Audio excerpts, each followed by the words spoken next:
computational thinking, yaitu ada beberapa alasan mengapa computational thinking itu menjadi semakin penting di era digital ini.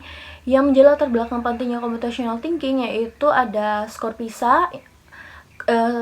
Indonesia memiliki skor PISA atau Program for International Student Assessment yang rendah, menunjukkan bahwa kemampuan berpikir kritis dan pemecahan masalah siswa masih perlu ditingkatkan. Terus ada keahlian dasar tenaga kerja rendah, salah satunya adalah kemampuan berpikir komputasional. Terus ada era industri dan AI ini, di era industri dan AI ini, kemampuan berpikir komputasional menjadi semakin penting untuk menyelesaikan masalah yang kompleks dan memanfaatkan teknologi secara optimal. Lalu ada kurikulum merdeka. Pemerintah Indonesia telah memasukkan computational thinking ke dalam kurikulum merdeka, menunjukkan pentingnya kemampuan ini bagi generasi muda.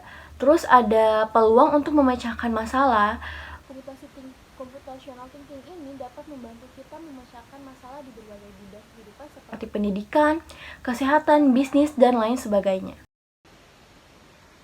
Next, jadi apa itu computational thinking? Computational thinking itu adalah proses berpikir yang terjadi saat kita memformulasikan sebuah persoalan dan berstrategi untuk menentukan atau memilih solusi yang efektif, efisien, dan optimal. Terus, definisi lain pentingnya computational thinking ini karena mengarah pada tindakan yang benar-benar tepat. Computational thinking ini yaitu kemampuan berpikir dengan memanfaatkan teknologi atau komputer sebagai alat bantu. Contoh sederhana penerapan thinking adalah dalam membuat sambal untuk acara keluarga. Dengan berpikir kompetisi, kita bisa merencanakan cara membuat sambal dalam jumlah besar dengan cepat dan efisien menggunakan alat-alat yang ada di rumah. Begitu juga dalam menghadapi masalah menghilangkan nyamuk atau memilih jalur perjalanan menggunakan aplikasi seperti Google Maps. Computational thinking ini membantu kita memilih solusi yang tepat dan efisien. Berikutnya ada elemen-elemen computational thinking ini terdiri dari decomposing, abstraction, pattern recognition, dan algorithms. Kemudian, melatih computational thinking ini ada 4, yaitu yang pertama latihan problem solving, terus yang kedua ada modeling dan simulasi, terus yang ketiga ada analisis data, dan yang terakhir ada programming. Next, apa itu AADP? Jadi AADP merupakan sebuah singkatan yaitu abstraction, algorithm, decomposition, dan pattern recognition. Nah, AADP disebut juga dengan four cornerstone atau 4 batu penjuru dari computational thinking. Ada 4 komponen penting computational thinking, yaitu yang pertama ada abstraction, mengacu pada kemampuan untuk mengidentifikasi aspek penting dari sebuah masalah, mengabaikan detail yang tidak relevan.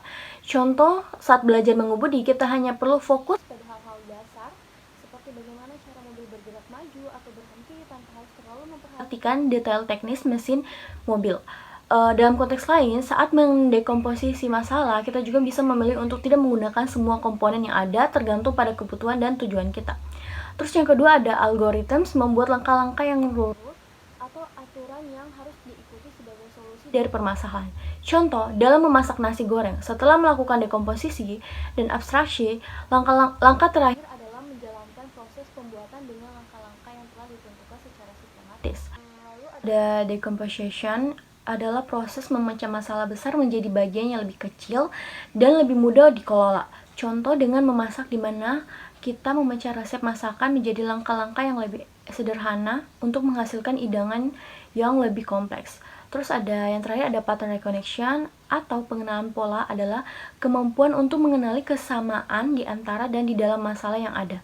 Contoh, seorang desainer mobil ingin membuat tampilan yang menarik untuk sebuah mobil. Setelah mengenali pola-pola yang biasa jika dia sudah menentukan desain untuk satu bagian mobil, seperti roda, maka dia bisa dengan mudah menentukan desain untuk bagian lain yang serupa, misalnya lampu. Dengan mengenali pola ini, dia dapat dengan cepat membuat desain yang konsisten dan menarik untuk seluruh mobil. Next, di sini seperti yang bisa dilihat pada gambar di samping ini ada contoh latihan. Latihannya seperti ini. Simon berkata, jika tombol ditekan warna akan berpindah seperti yang ditunjukkan pada gambar di samping ini. Nah, kita punya sebuah pola warna, ada merah, hijau, kuning, dan biru dalam bentuk kotak yang di tengahnya ada warna coklat. Yang ini kita simulasikan sebagai sebuah tombol. Jadi jika tombolnya diklik, maka posisi warnanya berubah. Perubahan ini ada polanya berubah sesuai dengan arah panah. Jadi kalau kita lihat ini berubah searah jarum jam. Jadi merah bergerak ke kanan, hijau bergerak ke bawah, kuning bergerak ke kiri, dan biru bergerak ke atas seperti yang terlihat pada gambar di samping. Jadi pertanyaannya adalah, kalau kita sudah klik sekali, kan biasanya ke sebelah kanan. Nah, kalau kita klik sekali lagi di manakah letak warna biru, hijau, dan kuning? Nah, di sini kita sudah dikasih jawaban kalau merahnya itu ada di bawah kanan. Kita tinggal tentukan 3 warna lagi posisinya ada di mana. Nah, kita sudah komposisi, kita sudah kenali polanya, tinggal sekarang kita eksekusi. Nah, sudah pasti jawabannya itu dapat kita lihat bahwa kuningnya di kiri atas, birunya di kanan atas, merahnya sudah di kanan bawah kan. Jadi hijaunya itu di kiri bawah. Cukup sekian penjelasan contoh latihan akan kita bahas dinamakan dengan pola lingkaran. Jadi mari kita pelajari dulu soalnya seperti apa. Jadi diketahui ada sebuah pola lingkaran seperti gambar di samping saya. Jadi ini adalah pola 1 di mana kita punya 6 buah lingkaran yang kalau saya representasikan menjadi baris dan kolom. Ini lingkarannya terdiri dari 2 baris yang masing-masing barisnya terdiri dari 3 kolom. Atau 3 buah lingkaran. Ini pola pertama, berikutnya kita punya pola kedua, lingkarannya seperti kita punya 3 baris, masing-masing barisnya ada 4 lingkaran. Berikutnya kita punya pola ketiga seperti ini. Di pola ketiga ini kita punya 4 baris dan tiap-tiap barisnya ada 5 lingkaran. Pertanyaannya adalah, bagaimana bentuk lingkaran yang ke-10? Kita langsung lihat jawabannya. Jawabannya ketika pola ke-10 itu hasilnya seperti tiap-tiap barisnya ada 12 lingkaran. Jadi cara mengerjakannya begini. Di pola yang pertama tadi kan saya bilang ada 2 baris. Dan tiap barisnya itu ada 3 bola atau istilahnya ini 2 baris 3 kolom. 2 kali 3 ya di pola itu ada 3 baris 4 kolom.